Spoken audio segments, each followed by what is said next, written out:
Vous savez, quand vous avez des objectifs en début de saison, vous savez que vous avez le championnat, la Coupe de France. Maintenant, la CFU aussi fait partie intégrante des objectifs fixés par le club. Et nous-mêmes joueurs, entraîneurs avec Richard, c'est vrai qu'on a toujours voulu passer un palier parce que vous terminez champion, vous restez ici. Bon, vous êtes triple champion, vous remportez un peu trop en Guadeloupe. Il faut quand même aller vous confronter à ce qui se passe dans la Caraïbe.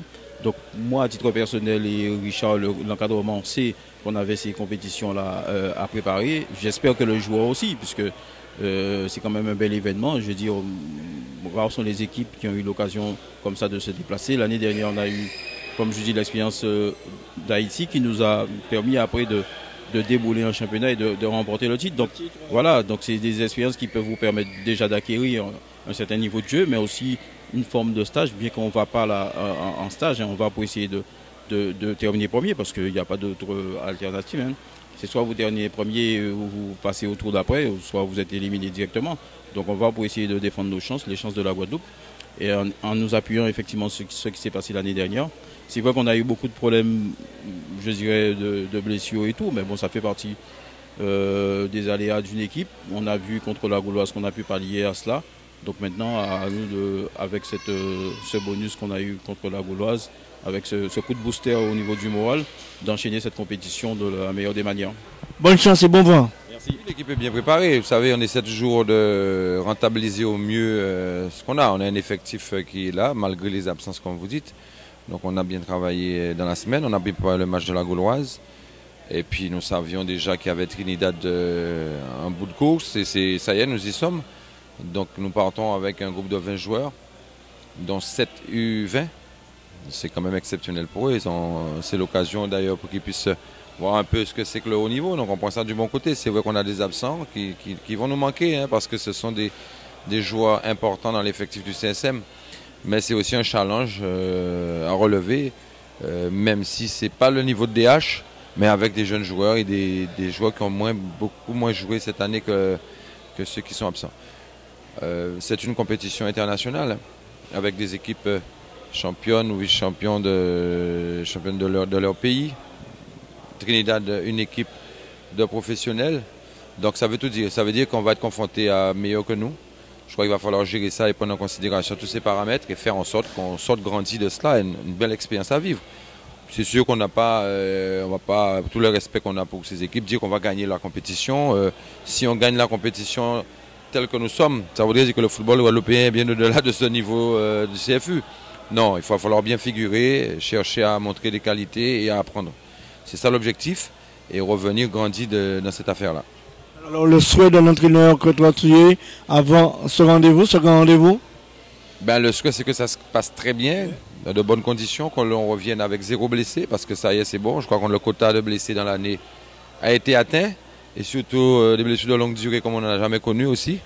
Donc on revienne avec des joueurs en bon état physique, et puis surtout qu'ils auraient appris quelque chose qu'ils vont pouvoir mettre au profit du club et au profit de notre championnat local. Voilà, c'est ce qu'il faut souhaiter. Merci à vous. Merci, et puis on souhaite qu'on soit soutenu par tout le monde, et nous on fera tout pour ne pas décevoir. On sait que vous avez sollicité quelques joueurs. Qu'est-ce que ça a donné par la suite? Large ouverture, c'est beaucoup dire. C'est vrai qu'on peut emmener 3 joueurs supplémentaires. On en a parlé brièvement à 2 ou 3, mais vous savez, les joueurs sont dans leur championnat local. Je crois qu'on n'en est pas encore là sur le plan de la Guadeloupe pour pouvoir faire fusion avec d'autres clubs. Et pourtant ça se fait. Quand on a joué en Haïti l'année dernière, ils ont fait venir des joueurs, c'est le passeport, hein, qui venaient de Pologne et des États-Unis. Donc il va falloir qu'on intègre ça bien et que les clubs qui participent au tournoi de la Caraïbe sachent qu'effectivement on peut prendre 3 autres joueurs et les intégrer à l'effectif. Bon, c'est pas encore le cas, mais je pense que nous ou d'autres pourront le faire, parce qu'ils sauront que ça se fait. Souhaitons que ces propos ne trouvent pas dans les oreilles de sourds. La vie est lancée pour les concernés. Merci beaucoup. Nous sommes en compagnie de Jérémy Valmy, le capitaine du club sportif Moulin. Alors, Jérémy, un rendez-vous important. Le CSM a beaucoup de blessés, beaucoup d'absents, mais il faut faire avec les moyens de bord. Ah, c'est sûr, bon, on a quand même peut-être, on va dire, 6-7 titulaires quand même blessés. On a en plus des absents, donc avec les moyens du bord, mais bon, il ne faut quand même pas nier qu'il y a de la qualité avec les 8 U20 qui sont dans le groupe. Donc on va faire en fonction. tu connais un petit peu le niveau des équipes de Trinidad, de Suriname, d'Haïti. Tu connais un petit peu le niveau de ces équipes-là? Ouais, bon, connaître un peu, on les a joués l'année dernière. Bon, pas forcément les mêmes équipes, mais on connaît déjà le niveau. On va dire le 7e et 8e tour de Coupe de France aussi, généralement, nous montre un peu le niveau. On sait que ce sera un jeu assez physique, assez rapide. Ce sont des anglophones. Donc, on verra bien ce que ça donne, quoi. L'objectif du CSM lors de cette compétition, c'est quoi exactement? Déjà bien représenter le football guadeloupéen, quoi. On ne va pas jouer que pour nous, on va jouer pour la Guadeloupe. Après, éventuellement, le premier match sera super important, malgré entre guillemets les absents. S'il y a une victoire au premier match, tout peut se jouer, quoi. Le foot, c'est assez rapide. Vous jouez mercredi, vendredi et dimanche, 3 grosses rencontres. Ouais, ça sera compliqué, quoi. On sait qu'aussi après c'est chaque 2 jours, donc ce sont des critères à prendre en compte. Je sais pas comment. Voilà, il y aura le facteur de récupération, il y aura Richard aussi, je pense qu'il va quand même faire tourner, donc on verra bien ce que ça donne, quoi. Bonne chance et merci. Ok, merci à vous. Du kiné du club sportif Moulin, alors il y a beaucoup de blessés au sein du club, il y a des revenants comme Félixia. Comment ils vont les joueurs qui vont reprendre? Eh ben, pour ceux qui ont suivi les soins depuis le début, ils sont prêts. Félixia, on est un peu dans l'incertitude. On sait qu'il a plus de douleur aujourd'hui, mais ce qui va manquer, c'est l'endurance, le jeu. Il n'a pas beaucoup joué, il ne s'est pas entraîné, donc on verra sur place. Je pense qu'il va jouer avec son expérience et on verra ce que ça donne, quoi. Mais bon, moralement, je pense qu'il est prêt.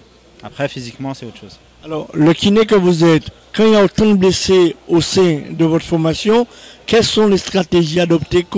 Quels soins adoptés pour ces joueurs-là? C'est surtout de la prévention, et les joueurs qui sont blessés actuellement, notamment 2, eux, sont blessés parce qu'ils n'ont pas suivi les consignes.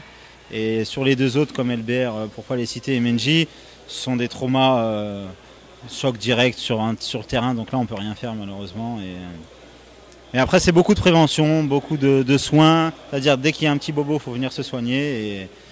Et la plupart du temps, ils ne le font pas. Donc, ça nous met un peu dans le championnat aussi, dans l'embarras. Mais bon, on fait comme on peut. Voilà. Est-ce qu'ils suivent à la lettre les indications, ce qu'il faut faire? Le problème, il est là, c'est que certains suivent les indications, donc ça se passe bien, et d'autres non. Donc, c'est un problème quotidien. Avec Richard, on essaye de mettre ça en place depuis 3 ans avec le médecin, docteur Gallet, pour refaire un espèce d'audit de rappel. Et bon, à chaque fois, il faut rappeler aux joueurs qu'ils ont de la chance d'avoir un staff et qu'ils l'utilisent pas à bon escient. Et c'est dommage.